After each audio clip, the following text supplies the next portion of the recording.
Good afternoon, everyone. My name's John Duncan. I'm the mayor of Coronado. I want to thank all the public officials that came to Coronado today to discuss the transboundary sewage issue, the progress that's being made under our current administration. Particularly grateful and thankful to have two cabinet officials here. We have EPA Administrator Lee Zeldin, who's been leading the charge on this issue with the EPA and the IBWC, so we're extremely grateful for his leadership, as well as SBA Administrator Kelly Loeffler, who is here as well. This issue has a massive effect on the health of the region, the environment, also on our businesses and our military. We had our commanding officer from Naval Base Coronado, Captain Lauren Jacoby here. I think a lot of people don't realize you can't become a Navy SEAL without training in these contaminated waters. We have 3 nuclear-powered aircraft carriers here in Coronado, and the nuclear subs are just across the bay. So this is a massive issue for national security as well. But today we discussed serious progress that's being made with the new agreements, the minute orders, minute 333, which was recently signed. I'll turn it over to the administrators and everyone else to talk, but on behalf of the citizens of Coronado, also Imperial Beach, I know Mayor Mitch McKay was here. This is an issue of utmost importance. It's a true environmental disaster. It has to be stopped. We're making progress, and we're so grateful to have everyone here and all the regional leaders. Thank you. Well, thank you a lot, Mayor, for hosting today's roundtable, and very grateful for all the participation of local elected officials, community leaders. When I was first here as EPA Administrator last spring, the advice, the mentorship, the experiences that I received from these great men and women, local electeds, on how to be as informed as possible to hit the ground running on this issue is something that was vital to allow myself, this administration, our agency to be able to get immediate results in working with Mexico. At EPA, we have a number of our leaders here. I would like to single out one 30-year-long dedicated career staffer, Tomas Torres, who heads the Office of Water inside of Region 9.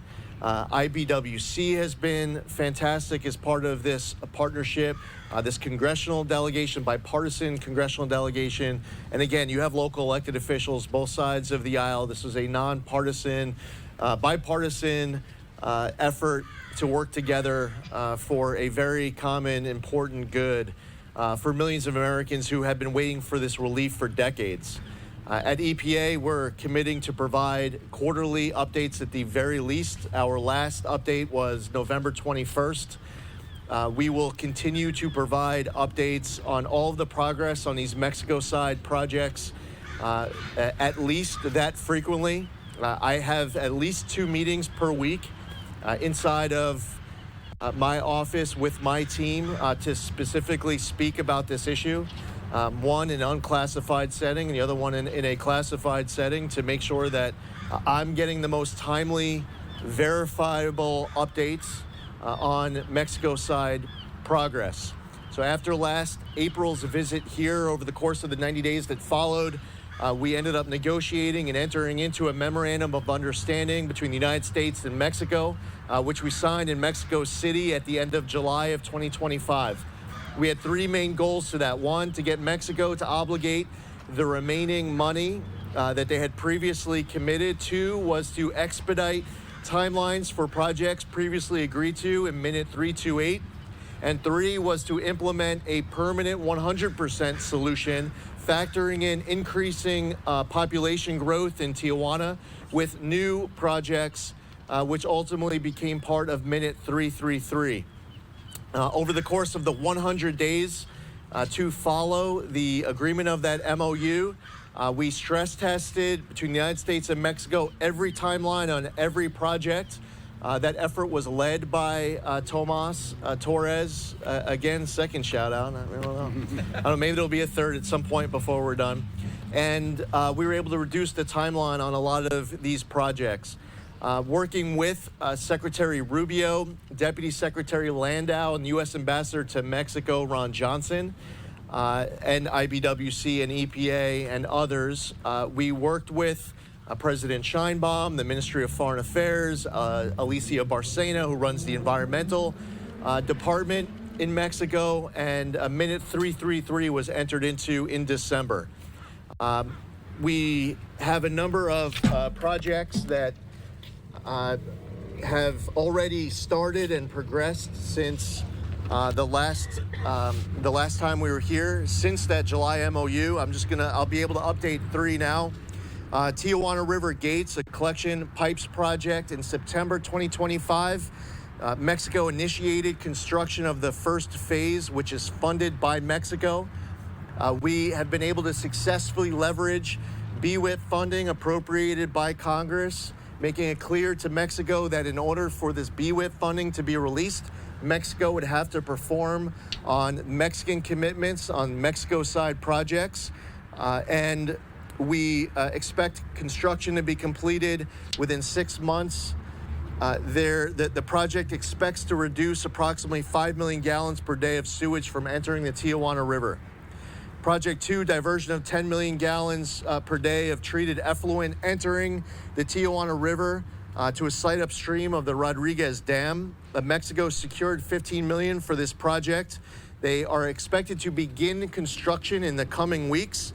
And again, the BWIP funding was tied to the start of construction, which adds to the motivation of Mexico to get this project started as quickly as possible. Lastly, rehabilitation of the parallel gravity line. Mexico began construction on November 12th of 2025 with completion scheduled for July of 2026. There are several additional projects, a half a dozen that I have listed here, scheduled for completion in 2026. Again, we are monitoring it every week, throughout the week. We are confirming, verifying that this work is progressing. There are projects slated for 2027. There's one project that is slated for 2028. It is our assessment that all of this needs to be completed in order to implement and have a permanent 100% solution. As I mentioned inside the roundtable, I wish that we had the power to just snap our fingers and say that we had such a great roundtable that when everyone wakes up tomorrow, all the infrastructure needs in Mexico are all done. Unfortunately, that's not exactly how it works in reality, but the good news is Mexico has made the commitment to everything that these local leaders have identified as needs to include. Progress has already started, and we will stay on top of Mexico to make sure that they all get done. And at this time, I'd like to introduce Administrator Kelly Loeffler. Administrator Loeffler runs the Small Business Administration. She was with me yesterday in Los Angeles, where we were focused on the rebuild of the Palisades and Eaton fires. Today, it's great to be here in San Diego. I can't wait to come back, but just know that between visits, this work is going to be something top of mind every single day for us at the EPA. Administrator Loeffler. Thank you, Administrator Zeldin. Well, I want to thank Administrator Zeldin for his incredible work. He's really provided tremendous leadership, as you can see. This is a key priority for President Trump as well. And as the administrator of the Small Business Administration, I think I've learned something that here today that we can take away. I met with 2 small businesses this morning, totally different industries, one hospitality, one defense manufacturing. Both brought up this issue. This is a quality of life issue, and clean air and clean water is not a partisan issue, but neither is small business. And small businesses make up 99% of all of our businesses in this country, and as importantly, they make up 2 out of every 3 new job creation opportunities. So when small businesses start shrinking in our communities, the economic development engine that provides families with their income, their quality of life, when that goes away, that dramatically impacts our communities. So thank you for educating me on this. Administrator Zeldin, we're going to continue to follow it and advance the cause of small businesses in this incredible issue. And I want to thank all the leaders here for their hard work. Congressman Rice. Thank you. Thank you. I'm Congressman Issa, and representing 80 miles of the Mexican border, we all know that this is not a new problem. For 82 years since the first agreement was signed in 1944, we have seen promises that were not fulfilled. It is only in the last couple of years we have begun to see what we need to see. And under President Trump's administration, including obviously Administrator Zeldin, but the entire team, we are now seeing the cooperation and the working together to where promises made are promises kept. And I've been thrilled to see one thing I haven't seen before, which is timelines moved up, cut in half, and cut in half again, so that we are now looking at our beaches being reopened successfully on this president's watch and well before the end of the administration.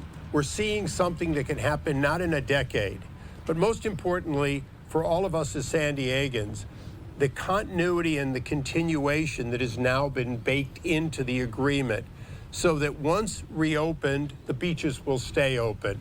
The plans for outflows and other activities south of the border are in the best interest of the people of Mexico, and they're critical to all of us in San Diego.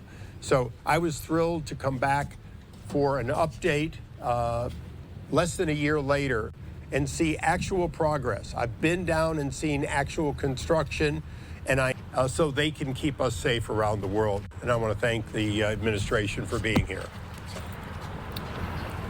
Hi, everybody. I'm Congressman Scott Peters. I've been honored to represent Coronado since 2013 in the United States Congress, when, at the time I took office, funding for the entire border water infrastructure across the whole border was $5 million.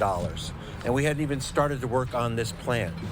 But we did. We worked together as a delegation. We were able to come up with $653 million from the first Trump administration and for the Biden administration, who I also have to thank, to get our plant not just repaired, but doubled in size, which we're well on our way to doing. I want to thank the administrators for being here. I want to thank Administrator Zeldin in particular for personally taking an interest in this, which I've always contended is the biggest environmental catastrophe in the Americas, perhaps.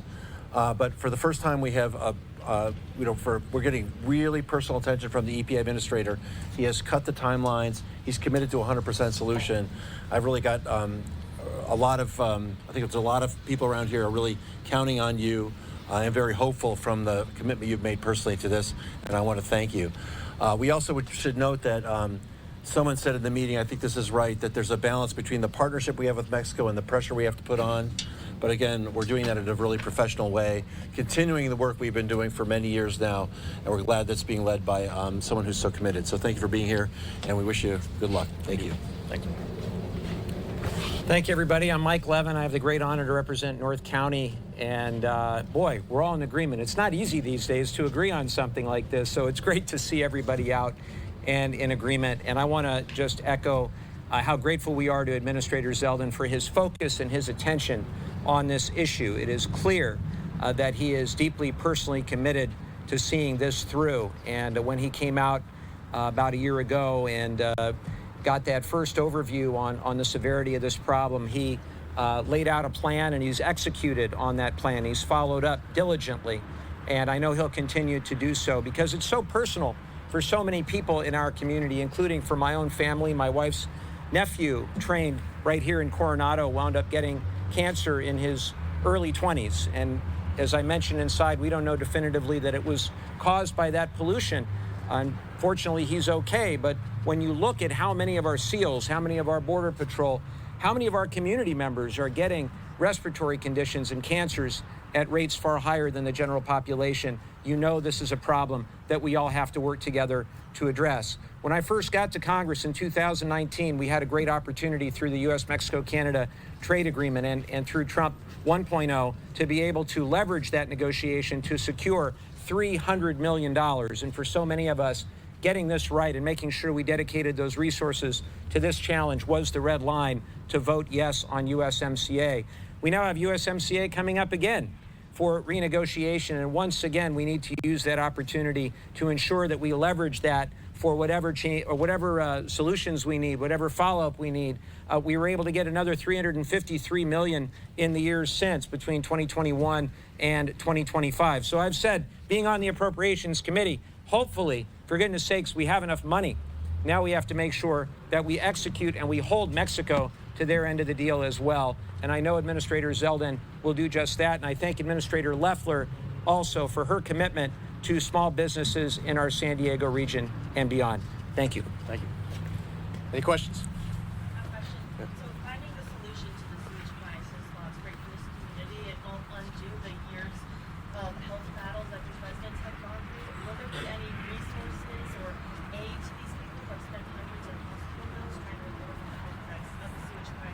Yeah, this is an extremely important question. It was a topic of today's roundtable. When I was here last April, the extreme urgency was on ending the raw sewage from coming over from Mexico.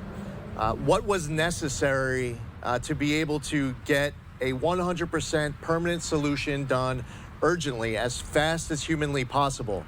Fortunately, we're back here today as a group, and we have the ability to talk about the long-term environmental remediation. There's been a significant degradation of the Tijuana River Valley. When I was here visiting the South Bay International wastewater plant last spring, I wanted to clean up what I was looking at right then and there. I mean, you see garbage, you just want to just go clean it up. You want to get rid of all the raw sewage and cut a ribbon and celebrate. But here's the problem, is that if you don't deal with infrastructure on the Mexico side, that maybe during or just after cleaning that up, it's just going to end up filling back up with more raw sewage. Now we have the ability to start talking about that cleanup. The soil, the water, the land. There's a significant environmental component of it. There's a significant health component of it. My commitment is to do everything in my power, working with all of these local elected officials and concerned community residents on developing a plan now. Because there are projects in 2026, projects in 2027, and one in 2028 that have been identified as all necessary in order to have a 100% permanent solution. What I don't want to have happen is that we all get together again at a roundtable in February of 2028 and we say, okay, we're all done with this, or we're 2 months away. Let's start talking about what happens next. If we start talking right now about what happens next when that raw sewage stops coming over, then we could be starting to implement that plan overlapping and be sprinting when that last project is being completed in 2028. That is my intent with high motivation. And last thing I'll share with you that I shared with the group. I'm a New Yorker. And I believe that the worst mistake that EPA has ever done, and it's very personal when I say it, was telling the residents of Lower Manhattan right after the towers came down that the air was safe to breathe. It wasn't. I am not going to ever stand here addressing all of you and your viewers and ever provide false hopes or inaccurate information. My duty, our responsibility is to provide truth and facts. And the fact is that there absolutely is going to be a significant environmental issue that is going to have to be dealt with beyond just stopping the raw sewage to come over, and I'll do everything in my power to help. I'm going to come back to San Diego. This conversation is going to continue between today and that next visit, and it'll be more of a focus of that next visit to talk longer term. Because last April and today was making sure that the raw sewage stops. But I believe my read off of these men and women who are here representing their constituents is that they are extraordinarily motivated to ensuring that we are now taking this to the next level in developing and implementing that plan. That is a key next step once you stop this raw sewage. Best case scenario is we have 2 years to get these fixes done by Mexico if they follow through.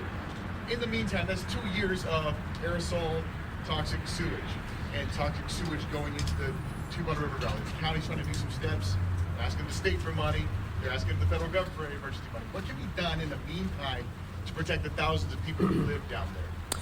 So this has also been a topic of today's conversations, and for me, for us at EPA, the biggest thing that's been identified since the moment that I got on the ground and was confirmed was this focus on stopping the sewage from coming.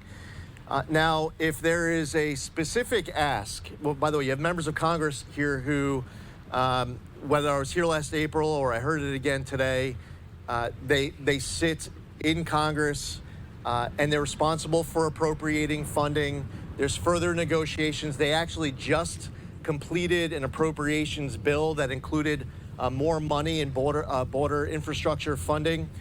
There will be future appropriations bills where more money may be asked of the federal government for specific purposes. My unsolicited advice to this point and your question is that it's very helpful to identify which projects, which asks can result in sustained help, and what type of an ask might be a Band-Aid where the next time there's infrastructure that breaks in Tijuana, next time that there's a big wet weather event, all of a sudden those taxpayer dollars are just instantly washed away. There are very specific asks where the locals are working on funding, the state might be working on funding, the federal government may be working on funding, and I look forward to doing whatever I can with the money that's appropriated by Congress to EPA, where it's a lawful purpose for that money to be dedicated towards helping the residents here and being responsive. If I do not have a legal pot of money to use for that purpose, it's going to have to be appropriated in a future congressional bill, and you have members of both sides of the aisle who are here who I'm sure would be chomping at the bit to be leading that charge. Administrator, what's your level of confidence that with all the starts and stops over the years, that Mexico is going to follow through on what they say? So the smart thing for me to do here is to be as cautious as possible, and to hedge and to leave myself all sorts of outs and not answer your question as candidly as I truly want to. And against my best advice, I'm just going to be honest in answering your question and telling you what I feel. I believe that Mexico is going to continue to meet these targets that they committed to. And if they don't, I think Mexico has realized that there's all sorts of other negotiations that are going on where there will be consequences. And that has motivated President Sheinbaum, the Ministry of Foreign Affairs, Secretary Barcena to enter into this MOU and to enter into Minute 333. This was the first agreement entered into between President Sheinbaum and President Trump. And this is something that Mexico has expressed very publicly having great pride in entering into, because with what they communicate privately, this is an environmental issue that is caused on the Mexico side. They caused this, and they understand that this is very important right up to President Trump's level. Last time I was here last April, I did a few interviews. President Trump saw one of the interviews. I was in his office just a few days later, and the meeting had nothing to do with raw sewage coming from Tijuana. I'm telling you, the beginning, the middle, the end of this meeting was just all about this story that he saw. Now, to be totally transparent, what specifically he was referencing the most was that he was upset about the Navy SEALs training in Coronado. That was something that really bothered him. The second thing, there were two things that he was referencing the most. The second was a video and videos used during that TV hit. And he continues to bring it up, and he's continued to post on social media those videos. The Mexican government knows how important this is to the Trump administration, to federal, state, local leaders, how important this is to millions of Americans in Southern California. And the best advice after serving 12 years in elected office, probably would hedge a heck of a lot more than I just did. But to be completely candid, all signs point to, yes, that the Mexican government is extraordinarily serious in delivering on the promises that they've made in this MOU and in Minute 333. And as long as they continue to perform, I am happy to very publicly express how grateful we are to them for keeping their commitment. Mr. Zeldin, so you believe that, for example, example, for 2028, the beaches in Imperial Beach and Coronado can be open again? Well, first off, I really hope that it doesn't take until 2028, to be honest. The last project in minute 333 is a project to be completed in 2028. Each project that gets completed gets us closer to an implementation of a 100% permanent solution. And the 100% permanent solution is not a solution for a population in Tijuana in 2026. It's a 100% solution factoring in all the population growth that is expected to come for a long time to come. Each time that an additional project is completed and comes online, you're going to see more progress and positive developments. But you won't actually be at a finish line until the entire proposal is done. Now, if a beach is able to get opened before 2028, that's fantastic. If a beach opens one day and it might be closed the next, and it's June of 2026, well, the update as of that moment in June 26 will be whatever Mexico has done up to then, whatever they have in progress, and whatever they're about to start on.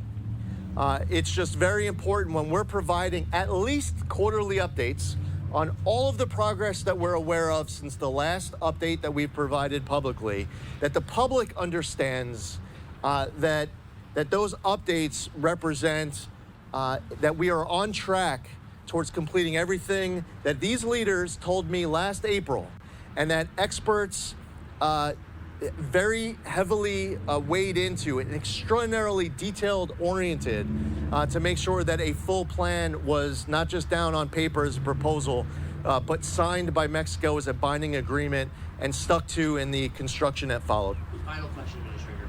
People have been getting sick for quite some time, as you mentioned. We just carried out a months-long investigation. Over 100 people, many who are getting sick and say their families are getting sick. Can the EPA bring resources now? What kind? And can the EPA also provide funds to fix the Saturn Boulevard hotspot? Whatever we can provide with regards to any ask at all to help, you could go through every possible issue, idea that you might have on your radar. Whatever I can legally do to assist, I will. I personally feel very invested in this effort. I, too, am very moved by the reality of how it's hit our military service members who are training in Coronado. I have smelled the most awful of smells. I've seen contaminated land. I've seen contaminated water. And as I shared with this group, I had a visit to St. Louis where there's a landfill called Westlake Landfill. It's a Superfund site that for decades has resulted in generations of St. Louis residents dealing with unimaginable health effects of what was hazardous waste, nuclear waste from the Manhattan Project, where you could go down a block and every single house, just about every single resident would go through not one, but many different health concerns and issues that they have faced, which has included up to and including death.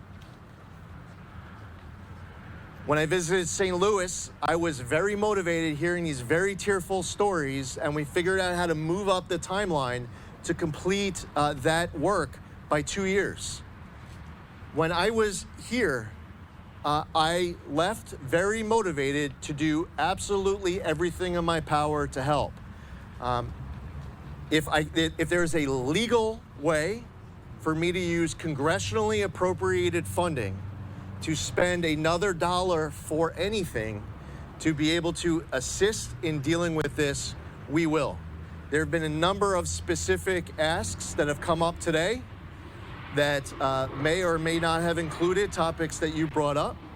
I look forward to going back to DC, sitting down, assessing today's visit, today's asks, the plan forward, and finding out any other possible way that we can help.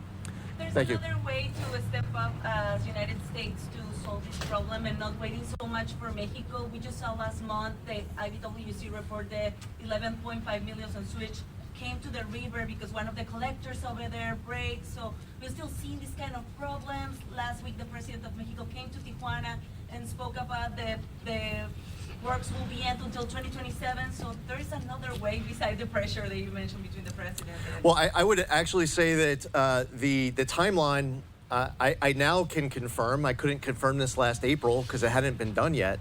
Every single project has been stress tested, U.S. and Mexico sitting at the table. By the way, I was there at the table for one of the conversations, and it was very in-depth and specific and outside the box, where Mexico would say, no, we cannot speed up that project. And I promised that there's a possibility that I might say his name a third time. And Tomas Torres, who was there, said, well, what about outside the box, an idea to be able to move up the timeline on that project? Now, while this group of the Mexican delegation had responded originally saying, no, this project couldn't be moved up, when Tomas pushed back, this side of the table, which was filled with higher up people in that delegation, they then ended up conceding, yes, that could work. And at the end of the day, the timeline for that project got moved up. The projects include a whole bunch of new projects that this group provided last spring when we were here, and every single timeline has been stress tested. So when you hear that there's a project slated for completion in 2026 and 2027, and there's one project in 2028, every single project was stress tested to make sure it could get done as quickly as possible. Lastly, you mentioned a recent infrastructure break that took place over in Mexico. It's bad whenever this happens. The good news, if I was to say that the cup was 3% full when I saw that come, is that I was alerted earlier than I was alerted to this kind of stuff when I first came in. The IBWC and EPA working together, working with Mexico and the U.S. State Department, quickly got to the bottom of it, communicated publicly. Mexico knew, we were all over them the moment that this happened. And they rushed to be able to stop it as quickly as they possibly could to mitigate the damage. Is it possible that between now and the end of implementation of all these projects, that there will be another wet weather event at some point that is going to cause raw sewage to come across the border? I'd be lying to you if I told you no. Is it possible that there's going to be some other infrastructure break that happens before all this construction is done? Candidly, I'd be surprised if that didn't happen at some point with something that you can't expect exactly what and when, but at some point that might happen. We need to find out about it right away and jump all over it with Mexico and make sure that they fix it as quickly as they can. Lastly, is when completing some of these projects, there'll be a brief moment with some of these projects where you're taking something offline, the next thing's coming online. We will know in advance and we'll be able to communicate with the public, and there'll be a very sound reason that pass a smell test, a common sense, pragmatic, understandable reason why that moment that will happen. We will vet it out before we announce it to make sure it is in fact necessary. But your points are absolutely well taken. But we're going to have to work through this timeline as diligently as possible. Okay, last question. Yes. So are you saying that Mexico has hit every target since last spring when you're talking about stress testing? Has it hit every target that's been on the timeline? Yes. Yep. Thank you, everybody. Yes. Thank you. Okay. All right, just listening in there to Lee Zeldin as well as other officials talking about this at the U.S.-Mexico border in San Diego. Let's continue listening, though. Mexico to do things, and then if they don't, it won't be solved, right? So the huge project that really hasn't been talked about is International Boundary Water Commission's expansion of the plant on the U.S. side of the border. Okay, that's going to be done by the end of 2027. That alone should open up Coronado most of the time, okay, most of the time. It should be a humongous difference. The expediting of those timelines under the guidance of the EPA Administrator and the IBWC Commissioner Chad McIntosh is real, and I have confidence and belief that we will see a massive improvement and that we will be open, and Imperial Beach will be open a lot more. The one last thing I wanted to share, because I haven't heard it talked about from minute 333, or there is more work to be done, right? But 3 huge things were added to minute 333 right before it was signed in December. Was an outfall pipe from the San Antonio de los Buenos plant in Mexico. It's not that expensive. Could go out 6 miles. Whether the sewage is treated as it should be or not treated, it would be so much farther from our coast. It would open us dramatically more, and I'm very grateful that was added. 2, the expansion of the Mexico plant at San Antonio de los Buenos. Mexico has proven that they can build a plant. It went online on April 1st of last year, and it has been running since. It's treating half that sewage. So in minute 333, they're moving to double that capacity or build another plant there. That is real and would make a huge difference. And finally, figuring out the entirety of the Tijuana sewage issue on the municipal level, the piping level, and having a master plan, that is in minute 333 with reportable deadlines to come back to the U.S. and the Mexico governments. So those things are huge, but I just want to make it clear, on the U.S. side, we do have a lot of control over it, even though it's 100% Mexico sewage, and we are making progress, and we will be open at least much, much more, if not always in Coronado. Within every month coming off is one less month on that 2-year plan. So we are within the 2 years. We're moving towards that now. And I think I'm grateful for that. And that is a difference. And I understand all the suffering the citizens are having and they don't feel it, but that is happening. Any other officials? Thank you so much. Thank you. Thanks, guys. Yeah, thank you. All right.